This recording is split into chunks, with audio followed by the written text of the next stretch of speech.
El Instituto de la Mujer, como entidad responsable, que tiene bajo su cargo el dotar a las y los universitarios y universitarias de conocimiento, de información y también de propuesta, ha organizado este evento precisamente para que estemos informados y para que seamos capaces de hacer propuestas.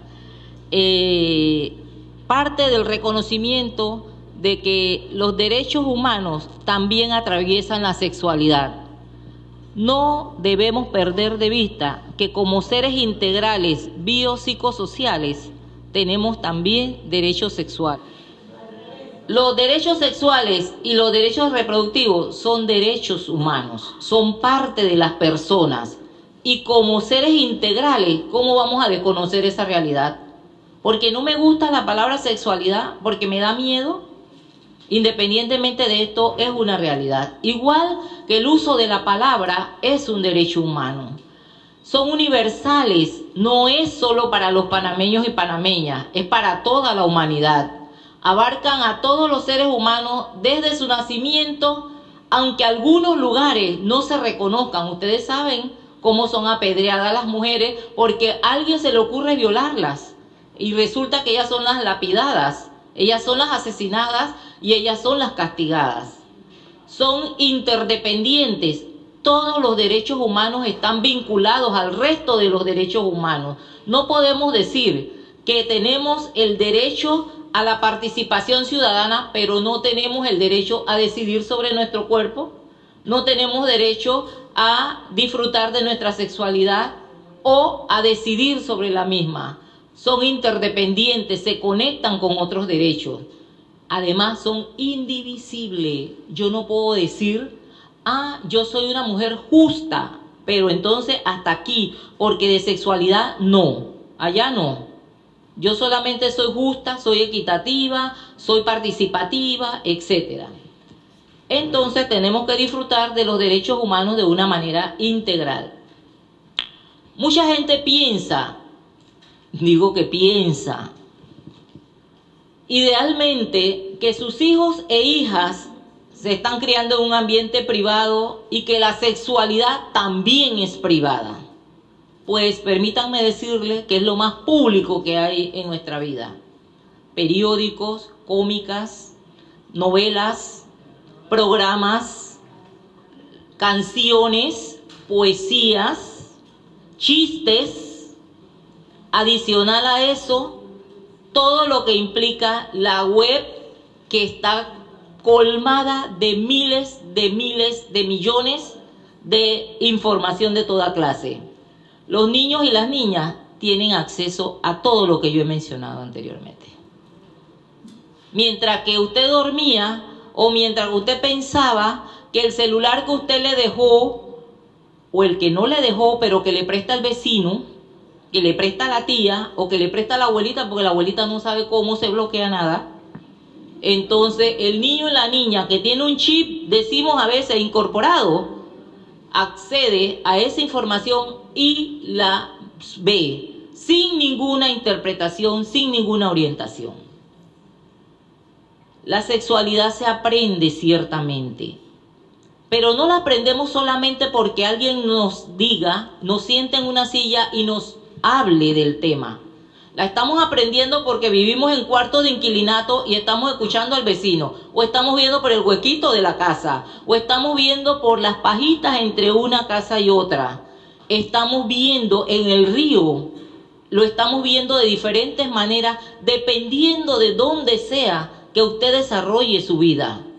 Estamos pensando que todo el mundo vive en una casa separada de los otros y las otras, y que no escuchamos lo que dicen los vecinos, no transitamos por las veredas, no vamos por las calles oscuras. En ese sentido nos equivocamos plenamente. La sexualidad se aprende y se moldea a partir de esos aprendizajes de los adultos y las adultas que rodean a la niñez, por un lado, y por toda esa influencia mediática que ya hemos compartido hace un rato. ¿Qué es lo que está en disputa?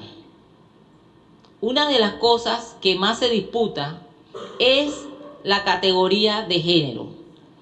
La categoría de género ha contribuido a develar el gran tabú. ¿Por qué antes, y digo antes, reciente, en 1995, decían en pelea de marido y mujer nadie se debe meter? Fíjese, eso es reciente.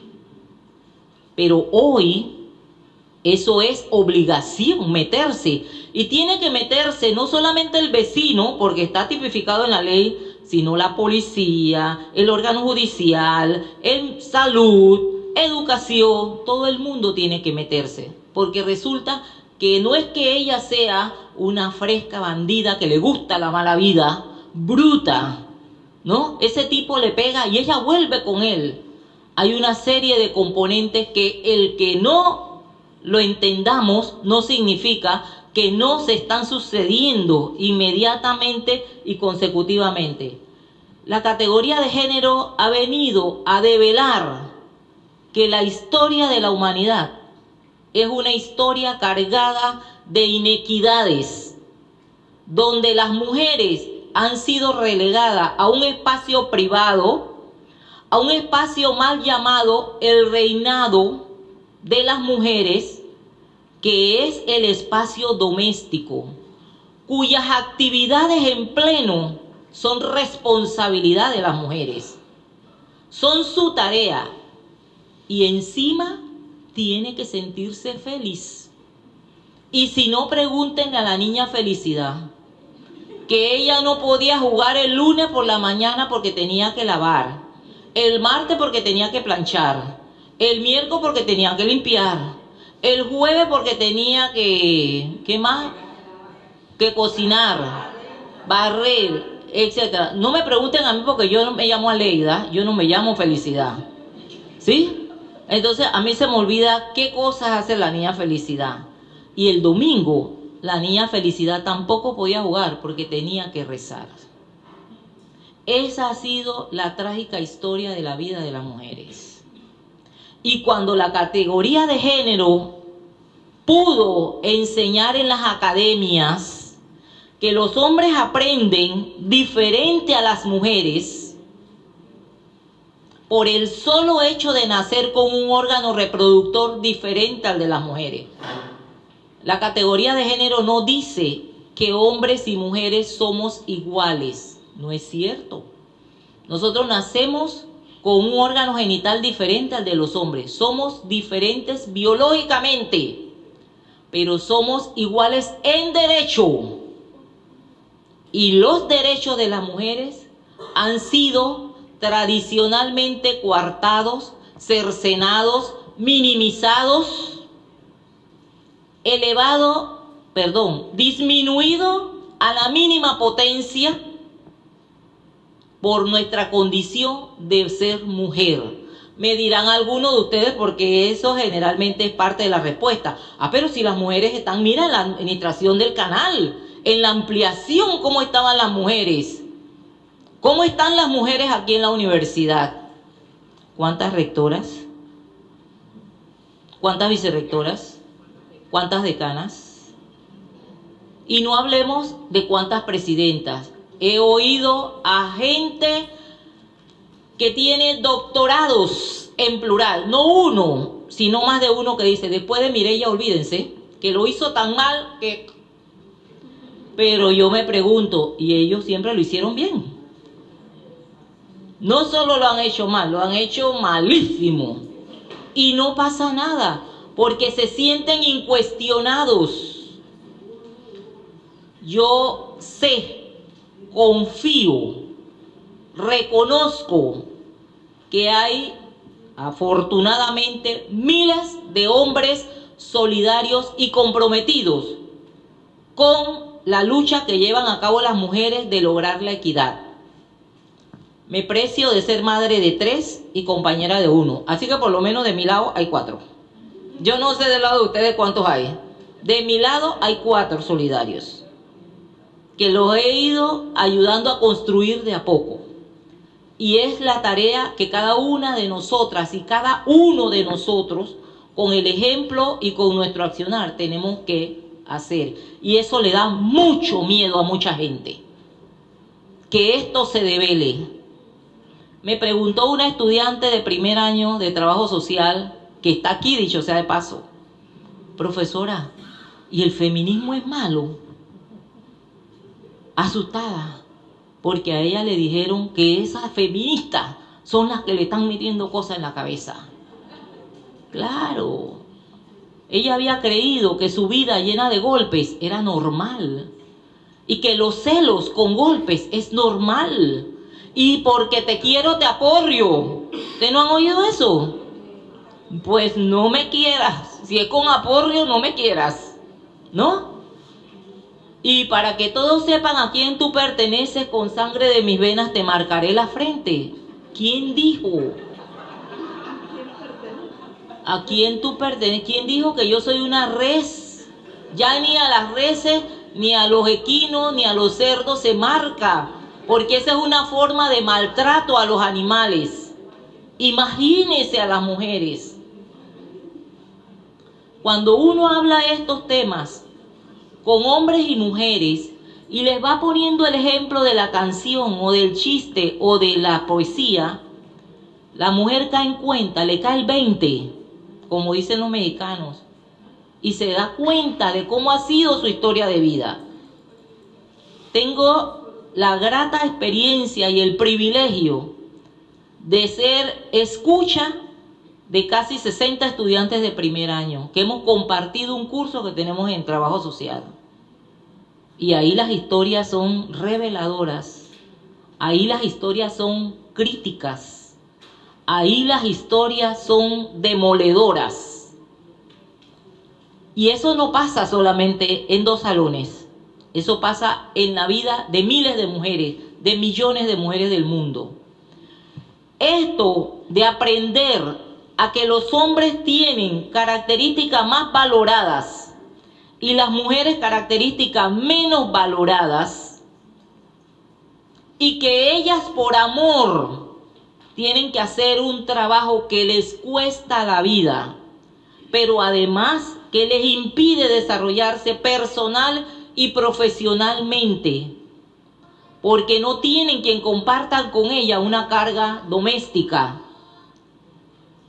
Esto es un parte del problema, porque lo que necesitamos no es una compañera idónea, necesitamos una compañera que esté contenta de estar atada a un lugar determinado que se llama el reino doméstico, y encima una compañera que no me cuestione, porque como yo soy la cabeza familiar, mi cabeza es más grande y piensa más.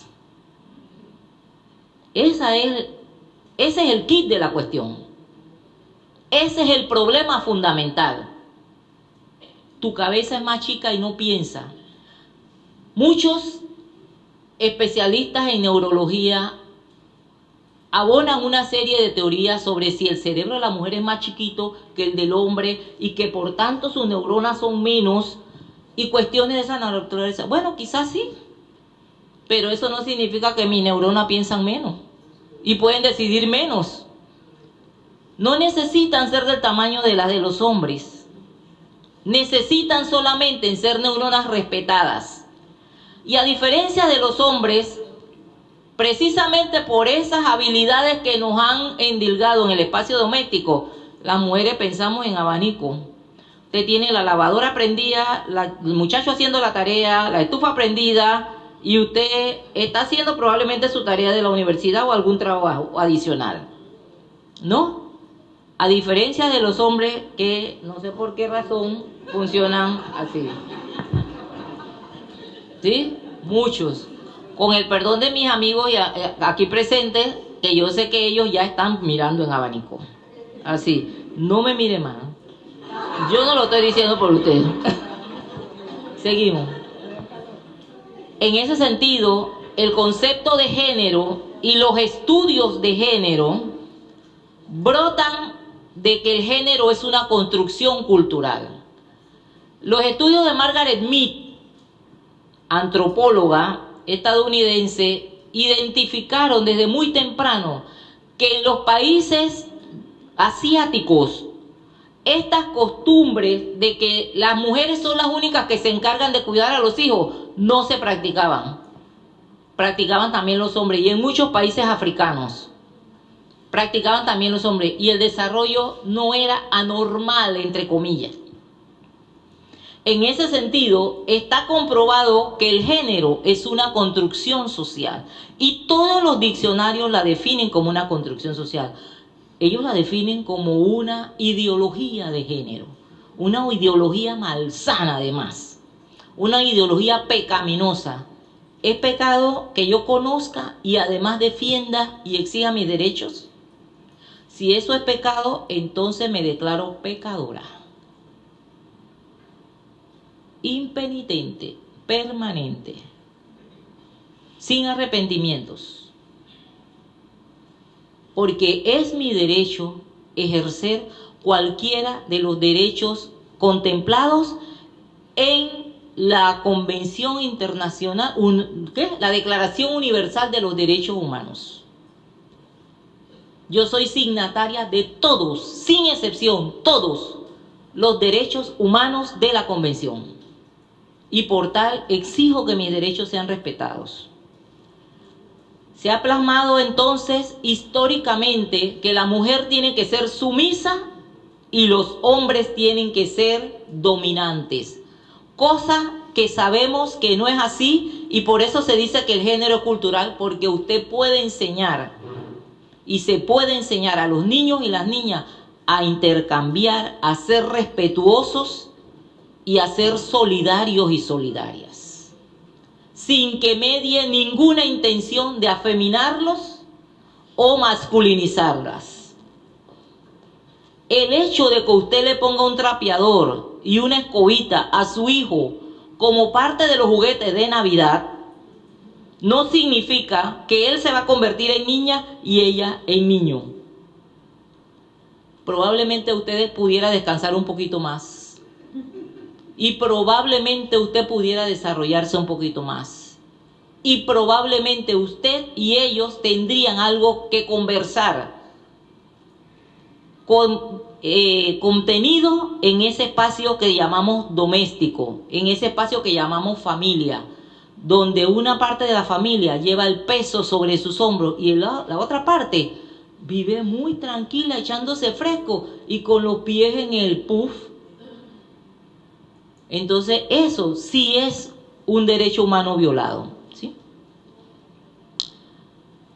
Ya nos decía la doctora Da Costa una serie de instrumentos universales que las Naciones Unidas y otros organismos han elaborado. Pues la universidad también tiene responsabilidad en este tema. La UNESCO, que es el organismo de las Naciones Unidas para la Educación, en la Conferencia Mundial de París, explícitamente en el artículo 4, acápite B, de esta conferencia señala que se requieren más esfuerzos de las universidades para eliminar los estereotipos basados en género. ¿Y qué son los estereotipos? Son esos aprendizajes que tenemos aquí esculpidos en fuego, metal, que dicen que los hombres no barren, los hombres no limpian, los hombres no cocinan, mucho menos lavan panty, porque se pueden convertir en niñas. Y que las niñas hay que amarrarlas porque los perros andan sueltos. ¿Ustedes no han oído? Amarren su perra que mi perro andan suelto. Usted se imagina el límite que usted le pone a las mujeres y el libre albedrío que usted le da a los hombres. Por eso es que las estadísticas de SIDA fundamentalmente están en este momento en el lado masculino, porque es que andan sueltos, y esa soltura es lo que ha llevado a esa cantidad de estadísticas. Las distintas disciplinas, dice la UNESCO, distintas disciplinas, no hay una que se salve. Hay un libro que elaboraron las trabajadoras sociales con el concurso de distintas disciplinas de la universidad: antropología, trabajo social, medicina, derecho, educación, ¿qué más? Enfermería y un montón de disciplinas, economía de la Universidad de Panamá. Todas ellas revisaron cómo el género estaba siendo lapidado a través de cada una de estas disciplinas. Hicieron recuentos históricos y pudieron develar ese secreto, que pareciera secreto porque resulta que a mí no me lo enseñaron en las aulas. Privilegiadas estas chicas de primer año que están recibiendo una información que yo recibí cuando ya tenía hijos. No, un poquito antes, afortunadamente. Esta insuficiente representatividad de las mujeres en la universidad hace que la universidad tome decisiones no siempre equitativas. Como son hombres los que toman decisiones, y no voy a decir que son decisiones siempre malas, se miran desde una sola óptica y resulta que el mundo no es así. El mundo está construido por mujeres y por hombres. Por tanto, deberíamos construir y participar en esos dos espacios, ¿sí? También dice la UNESCO que han de fomentarse los estudios de género. Va mucho más allá de la participación de mujeres. Estudios, porque esto de develar cómo históricamente las diferentes disciplinas han relegado a las mujeres y han maximizado la figura masculina y la toma de decisión a través de lo masculino, pues claro que implica estudiar. Claro que implica estudiar. Esto no es que a mí se me ocurrió pararme aquí y comenzar a debatir sobre este tema. Esto significa horas de estudio. ¿Por qué hay maestrías? ¿Por qué hay posgrado? ¿Por qué hay doctorados en este tema? Porque implica estudiar la temática. No es fácil. No es fácil que usted le rebata a una persona que no tiene la razón y que se especialice en sembrar dudas y en sembrar mentiras. No es fácil, pero sí es posible. En el campo de la universidad es estratégico que la universidad haga estudios de la mujer, estudios de las relaciones entre hombres y mujeres, porque género no significa mirar solo a las mujeres. Género significa mirar la relación de las mujeres y los hombres, la condición y la posición de las mujeres y los hombres, para que nadie diga que es una falacia lo que estamos viendo, para que nadie diga que es mentira, para que nadie crea que es un invento. Entonces, estudios científicos han demostrado, el Instituto de la Mujer ha sido creado precisamente con ese propósito y a su vez tiene una biblioteca especializada, la Biblioteca Marta Matamoros, tiene 2 maestrías, pero hay facultades que tienen maestría también con enfoque de género. La Facultad de Educación, la Facultad de Enfermería, la Facultad de Administración Pública, la Facultad de Humanidades y la Facultad de Medicina ha transversalizado, igual que la de Economía, en algunos cursos el enfoque de género.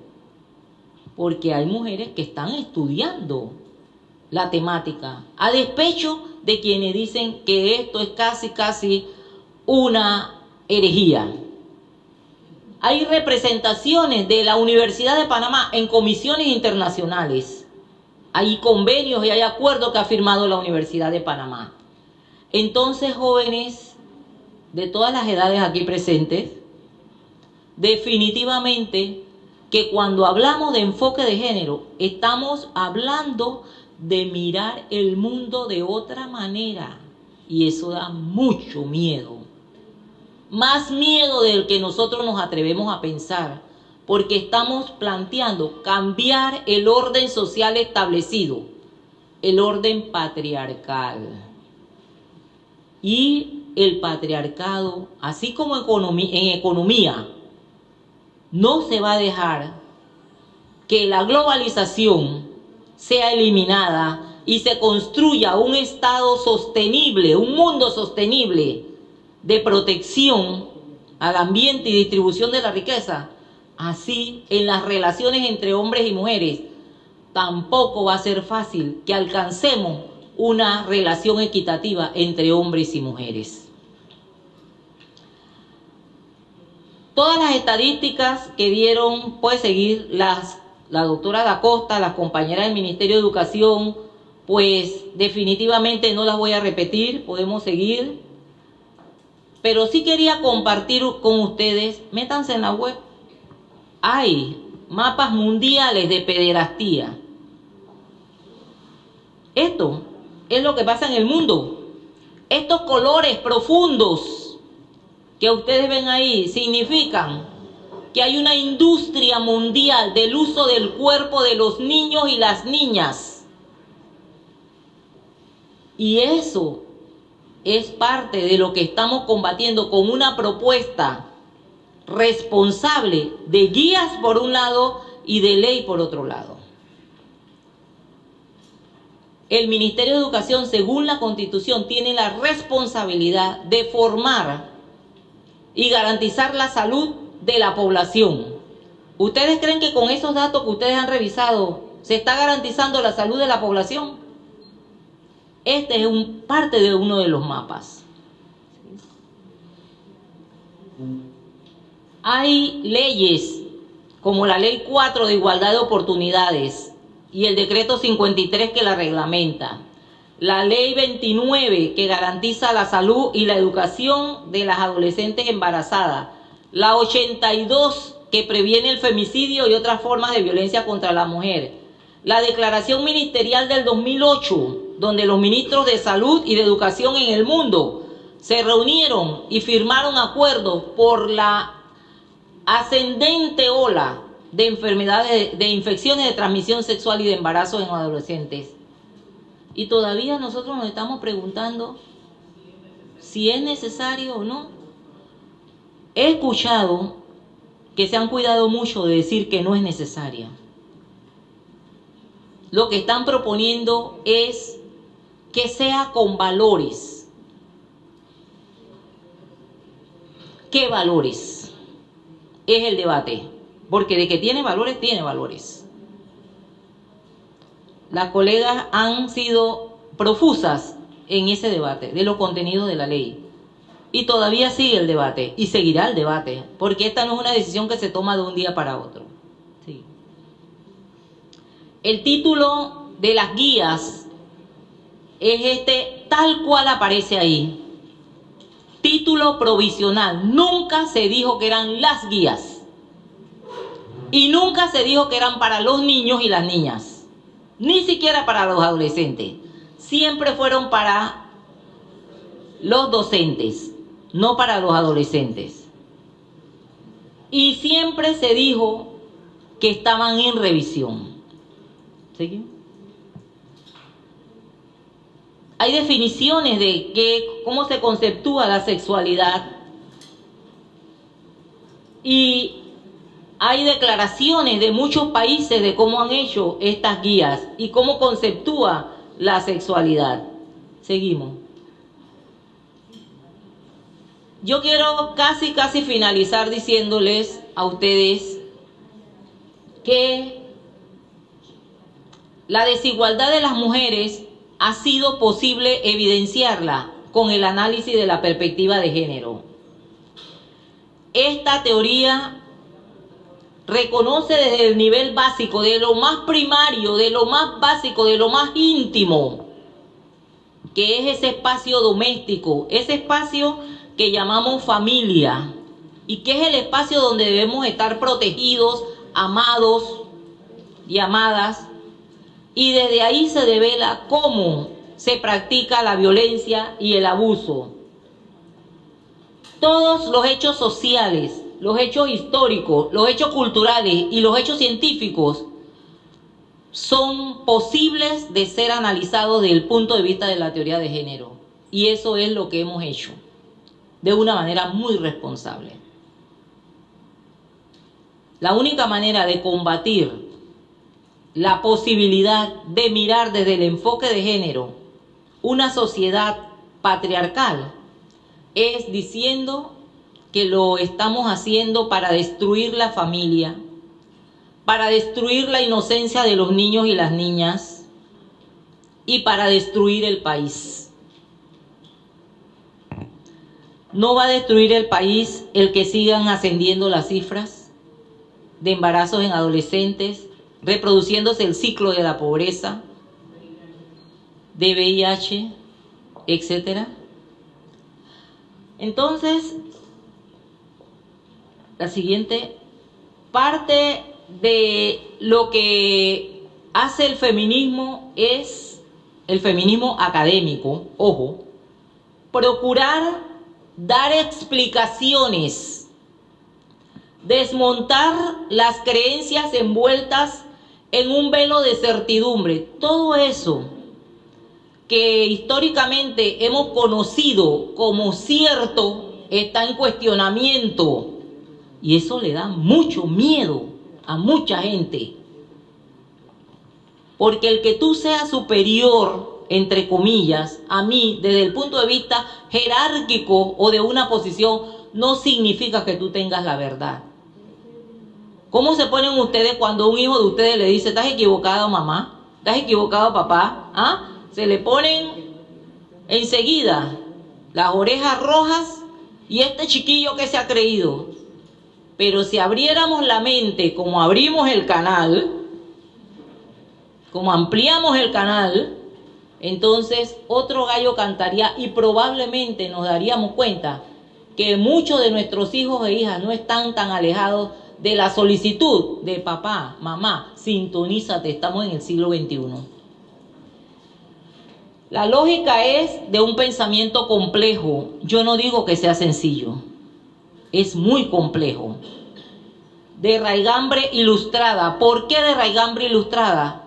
Porque solamente cuando usted decodifica con algo muy cercano a la experiencia de la gente, como un chiste, un refrán, una poesía o una canción, es que usted puede transmitir muchos de estos conceptos.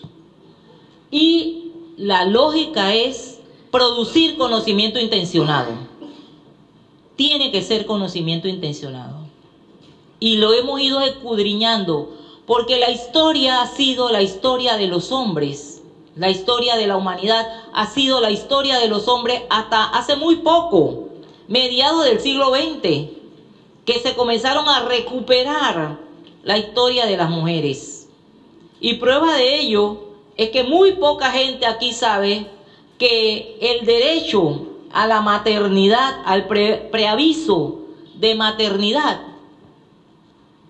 lo propuso y lo llevó adelante su lucha, ¿quién? ¿Ah? ¿Quién? Marta Matamoros. ¿Cuántas voces se elevaron aquí? Una por acá que está en primer año conmigo, que se lo tiene que aprender. Marta Matamoros. ¿Quién era Marta Matamoros? ¿No? Entonces, de eso estamos hablando.